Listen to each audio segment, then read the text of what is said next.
Programme is sponsored by Okaya. 11 crore भारतीयों का भरोसा, Okaya electric two wheeler. Program is नमस्कार, मैं हूं आपके साथ कनिका अरोरा और आप देख रहे हैं एफएम न्यूज बुलेटिन की शुरुआत करते हैं इस वक्त की बड़ी खबरों के साथ। अयोध्या राम मंदिर निर्माण के पहले चरण यानी चबूतरे का काम पूरा होने के बावजूद बुधवार से दूसरे चरण में गर्भगृह के निर्माण का काम शुरू होगा। इससे पहले सीएम योगी ने उसका शिलापूजन भी किया है। सीएम योगी आदित्यनाथ ने राम मंदिर के गर्भगृह का शिलापूजन किया। उन्होंने कहा कि शिला पूजा करना मेरे लिए सौभाग्य की बात है।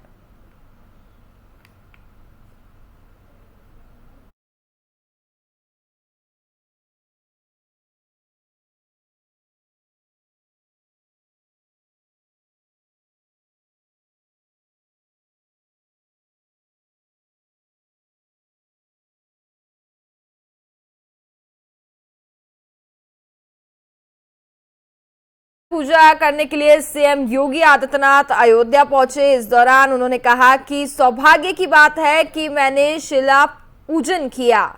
तो योगी आदित्यनाथ आज अयोध्या में है। शिला पूजन करना मेरा सौभाग्य, सीएम योगी आदित्यनाथ ने बयान दिया है। वहीं आपको बता दें कि 500 साल से चल रहा था राम मंदिर आंदोलन और आज साधु संतों की आत्मा को शांति की अनुभूति होगी। आंदोलन से जुड़े अशोक सिंघल की आत्मा को भी शांति मिलेगी, चूंकि पूरा हो रहा है राम मंदिर का निर्माण कार्य।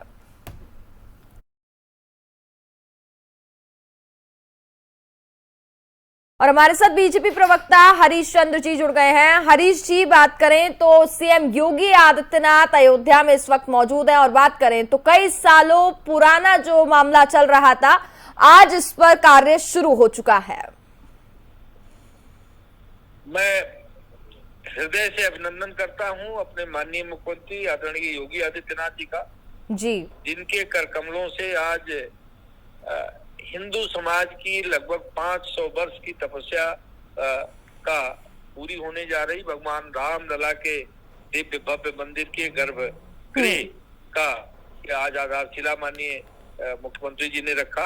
भगवान राम के इस दिव्य भव्य मंदिर की आधारशिला माननीय प्रधानमंत्री जी रख चुके हैं। माननीय प्रधानमंत्री जी और माननीय मुख्यमंत्री जी अब आज से गृह जो गर्भगृह है, जहां उसके जिसके नीचे गर्भगृह में जहां भगवान राम लला की स्थापना होनी है, उसका निर्माण कार्य आज उसका शुभारंभ माननीय मुख्यमंत्री जी ने किया है। ये एक अभिनंदनीय है और इसकी जितनी ही हृदय से मैं अभिनंदन करता हूं। और इसलिए उन्होंने कहा कि चूंकि भगवान राम की जो संस्कृति है, पूरी दुनिया आज उन मर्यादा पुरुषोत्तम की संस्कृति की सराहना करती है। राम राज्य एक मॉडल के रूप में जाना जाता है पूरी दुनिया में। तो यह अपने आप में एक बड़ा प्रेरणादायी होगा और ये केंद्र बनेगा, विश्व की सांस्कृतिक केंद्र बनेगा। और क्योंकि भगवान राम की जो उनकी राम राज्य की परिकल्पना है, पूरी दुनिया के लोग चाहते हैं कि समाज में साकार हो और राज्य व्यवस्था में साकार हो। बिल्कुल। हरीश जी, आप बने रहिए हमारे साथ। और समाजवादी पार्टी से प्रवक्ता अपीश श्रीवास्तव जी हमारे साथ जुड़ गए हैं। अपीश जी, अगर हम जी सर वही बात करें तो आज अयोध्या का लेकर के जो लगातार हम पिछले सालों से देख रहे थे कि इस पर कार्य फिलहाल शुरुआत नहीं हो पा रही थी, और आज सीएम योगी आदित्यनाथ ने आधारशिला रख दी है और उनका खुद भी ये कहना है कि ये सौभाग्य की बात है मेरे लिए। क्या कहेंगे सर? देखिए, ये पूरे हिंदुस्तान के लिए सौभाग्य की बात है, सिर्फ आदित्यनाथ जी के लिए ही सौभाग्य की बात नहीं है जी। एक न्यायालयी मामला था जो न्यायालय में निपटा है, न्यायालय के द्वारा निपटा है, किसी की उसमें कोई श्रेय नहीं है। सिर्फ और सिर्फ अगर कोई श्रेय है तो माननीय न्यायालय को है और साथ ही साथ उन पक्षकारों को है जिन्होंने जो है वो माननीय न्यायालय के आदेश और वर्डिक्ट के आगे अपना सिर गया है और अपना विश्वास जताया है। तो हम उन सभी पक्षकारों को भी हार्दिक शुभकामनाएं देते हैं कि उनको एक सद्बुद्धि थी और उन्होंने देश के अंदर क्रांतिकारी की एक नया इतिहास बन गया।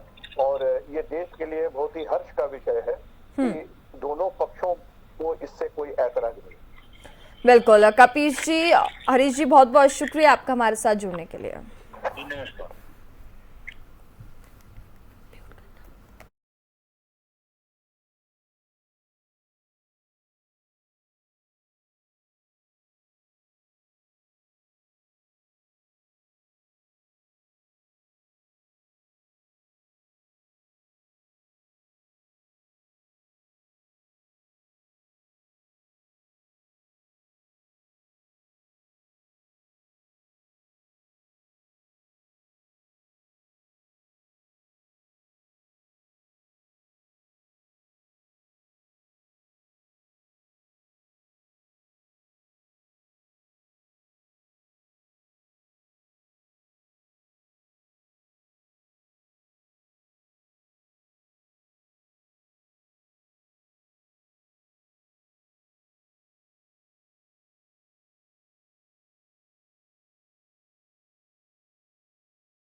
तो सीएम योगी आदित्यनाथ ने कई बड़ी बातें भी कही। 500 साल से चल रहा था राम मंदिर आंदोलन, आज साधु संतों की आत्मा को शांति की अनुभूति होगी।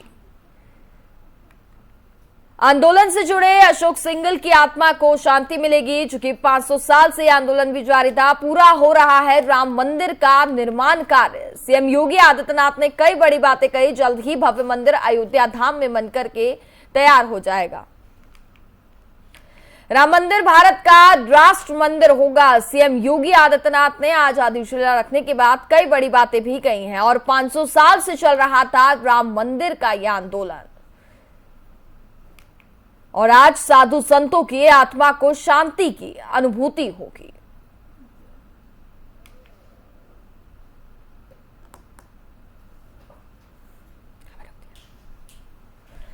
कमल की आकृति का 8 कोण वाला होगा राम मंदिर का गर्भगृह। स्ट्रक्चर जो है वो भी तैयार है। पूरा 6 फीट मोटी दीवार होगी, जिसका बाहरी हिस्सा पिंक स्टोन का होगा। गर्भगृह का कलश 161 फीट ऊंचा होगा। साथ ही अधिरचना पर शुरू हो रहा है अब काम। आज बेहद ही ऐतिहासिक दिन है। अयोध्या में कार्य को पूरा करने के लिए 3 चरण की समय सीमा रखी गई है। 2023 तक गर्भगृह, 2024 तक मंदिर निर्माण पूरा हो जाएगा। रामलला सदन का उद्घाटन, द्रविड़ शैली के मंदिर श्री रामलला सदन का उद्घाटन हो गया है। दक्षिण भारत के कलाकारों ने 3 साल में तैयार किया। रामलला सदन के महंत जगतगुरु रामानुजाचार्य स्वामी राधाचार्य जी मंदिर में भगवान श्री राम, लक्ष्मण और जानकी के साथ भगवान विष्णु, हनुमान जी और रंगनाथ जी की भी मूर्तियां तैयार होंगी। वहीं मंदिर में भगवान विष्णु के वाहन गरुड़ के 30 फीट ऊंचे स्तंभ का निर्माण किया जाएगा।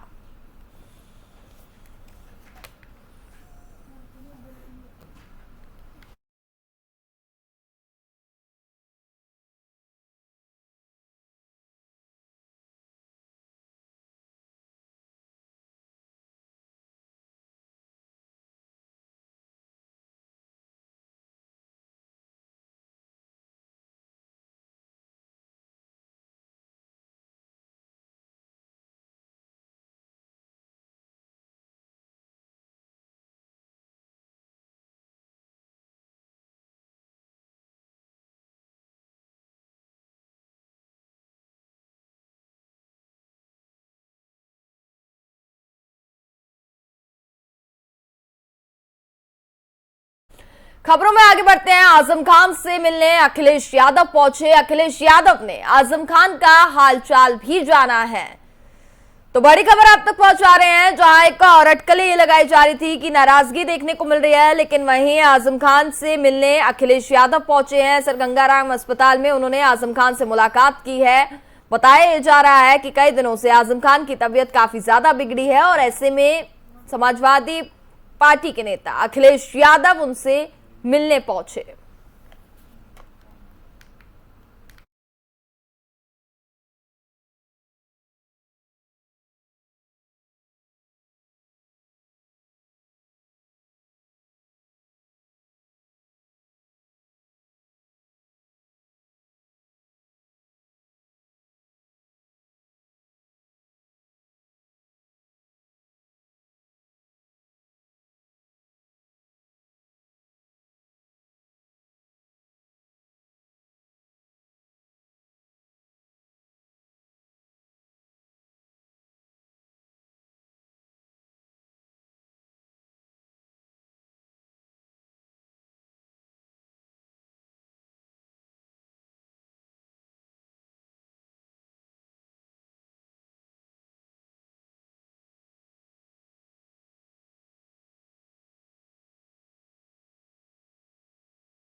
राज्यसभा की 57 सीटों के लिए चुनाव को लेकर के गतिविधियां तेज हो गई हैं। 15 राज्य की 57 सीटों के लिए राज्यसभा चुनाव 10 जून को होने हैं। पार्टियों की ओर से राज्यसभा के लिए अपने उम्मीदवारों के नाम जारी करने के बाद नामांकन पत्र दाखिल करने का काम खत्म हो गया है। बीजेपी ने उम्मीदवारों को नामित करते वक्त ओबीसी और दलित के अपने फॉर्मूला का भी ध्यान रखा है। बीजेपी की ओर से घोषित 22 कैंडिडेट्स में से आधे से अधिक सामाजिक तौर से कमजोर समुदाय से हैं। इसमें कई महिलाएं भी शामिल हैं। यूपी विधानसभा में कुल 273 एमएलए के साथ ही बीजेपी की अगुवाई वाला एनडीए अपने 8 उम्मीदवारों को आसानी से राज्यसभा में भेज सकता है। सूची में सभी वर्गों का तो ख्याल रखा गया है, लेकिन अल्पसंख्यक समुदाय को नजरअंदाज किया गया है। केंद्रीय मंत्री मुख्तार अब्बास नकवी का नाम भी बीजेपी की सूची से गायब है।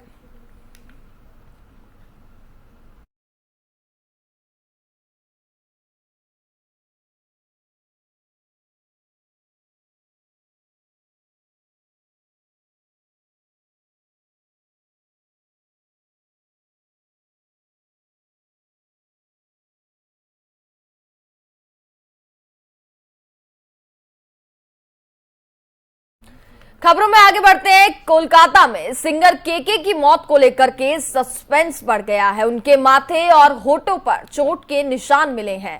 इसके बाद पुलिस ने अप्राकृतिक मौत का मामला दर्ज किया है। पुलिस केके की मौत के मामले में आयोजकों और होटल स्टाफ से भी पूछताछ कर रही है। गुरुदास महाविद्यालय में कार्यक्रम किया गया था और इस फेस्ट का नाम दिया गया था उत्कर्ष 2022। नजरुल मंच में कार्यक्रम का आयोजन किया गया था। इधर सिंगर केके के परिवार के सदस्य आज कोलकाता भी आ रहे हैं। सिंगर केके की मौत पर सवाल भी खड़े हो रहे हैं। बंगाल बीजेपी के पूर्व अध्यक्ष दिलीप घोष ने राज्य सरकार पर भी सवाल उठाए हैं। उन्होंने कहा कि जिस तरह से इस कार्यक्रम का आयोजन किया गया था वो सही नहीं है, उसकी जांच होनी चाहिए।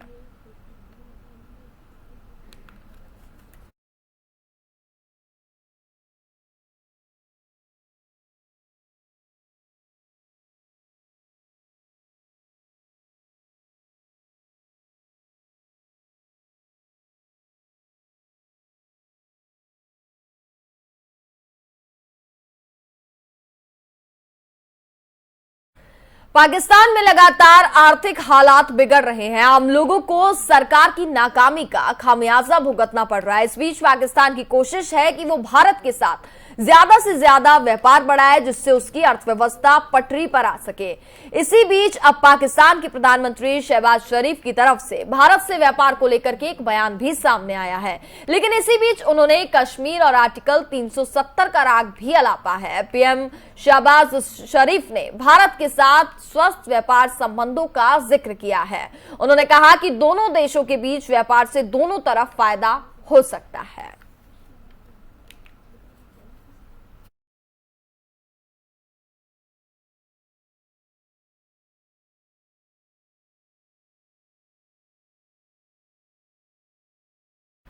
यूपी के लखीमपुर खीरी में 3 अक्टूबर 2021 को हुए तिकोनिया कांड के गवाह और भारतीय किसान यूनियन टिकैत गुट के जिलाध्यक्ष दिलबाग सिंह पर जानलेवा हमला हुआ है।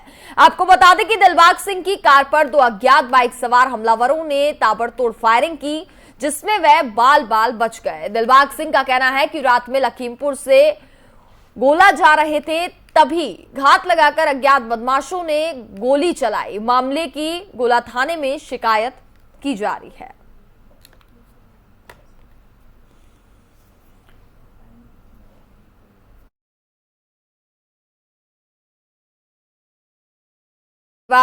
हमला करने की कोशिश की गई है। बताया जा रहा है देर रात उन पर कई राउंड फायरिंग की गई, लेकिन फिलहाल वो बाल बाल बचते हुए नजर आए।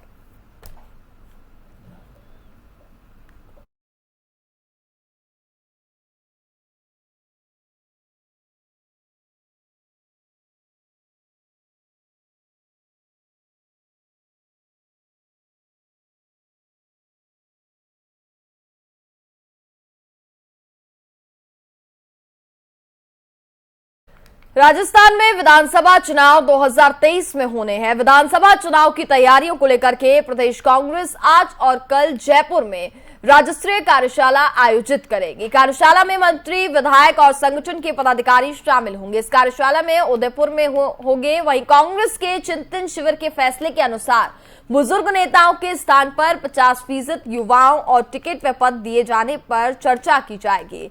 प्रदेश कांग्रेस कमेटी और जिला कांग्रेस कमेटियों में आधे पद 50 साल से कम उम्र के युवाओं को दिए जाने को लेकर के इस कार्यशाला का निर्णय होगा।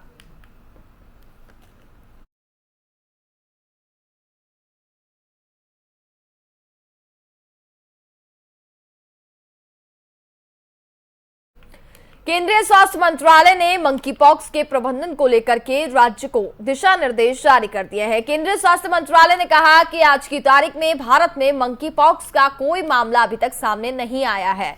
दिशा निर्देशों के अनुसार मंकी पॉक्स से संक्रमित व्यक्ति की निगरानी की जाएगी। संक्रामक अवधि के दौरान किसी रोगी या उनकी दूषित सामग्री के साथ अंतिम संपर्क में आने के बाद 21 दिनों की अवधि के लिए हर रोज निगरानी की जानी चाहिए।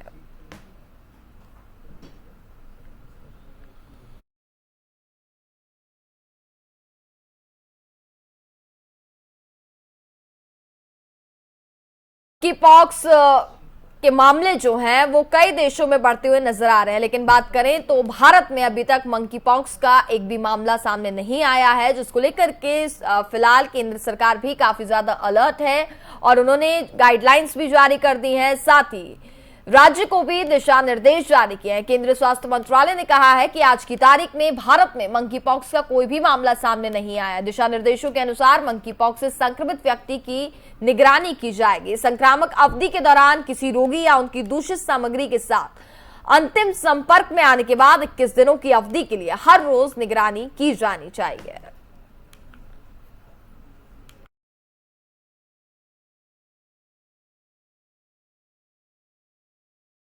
मंकी पॉक्स के लक्षण की बात करें तो रिलीज होने लगते हैं शरीर में कई तरह के केमिकल, जिनसे मसल्स में दर्द होता है।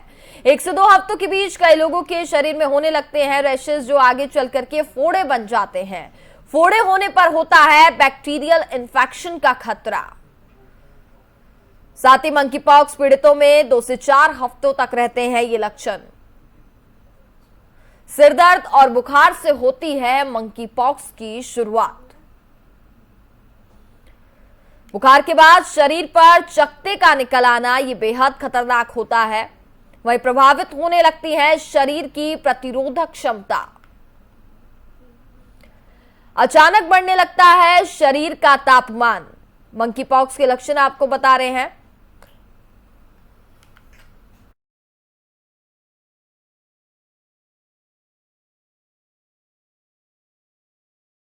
मंकी पॉक्स पीड़ित व्यक्ति के शरीर से निकले संक्रमित फ्लूइड के संपर्क में आने से फैलता है।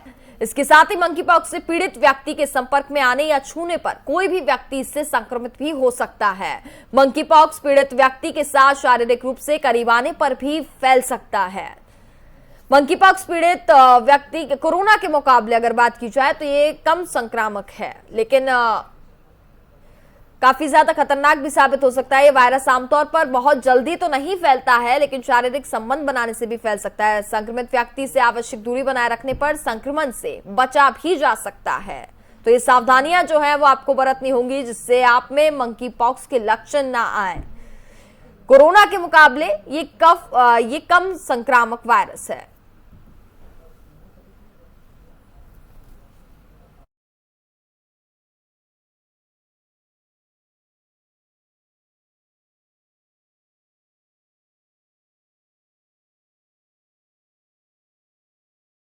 मंकी पॉक्स का खतरा जो है वो कई देशों में तो बढ़ता हुआ नजर आ रहा है, लेकिन भारत के लिए अगर हम बात करें तो राहत वाली बात ये भी है कि भारत में अभी तक मंकी पॉक्स का एक भी मामला सामने नहीं आया है, जिसको लेकर के राज्य सरकारें हो चाहे केंद्र सरकार हो, दोनों ही काफी ज्यादा अलर्ट हैं।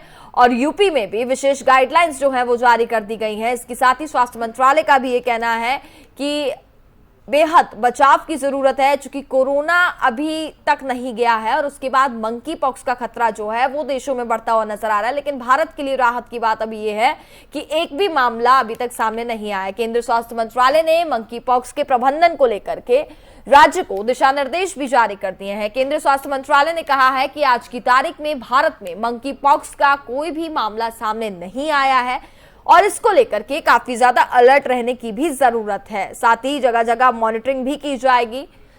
वहीं दिशा निर्देशों के अनुसार मंकी पॉक्स से संक्रमित व्यक्ति की निगरानी भी की जाएगी। संक्रामक अवधि के दौरान किसी रोगी या उनकी दूषित सामग्री के साथ अंतिम संपर्क में आने के बाद 21 दिनों की अवधि के लिए हर रोज निगरानी की जानी चाहिए।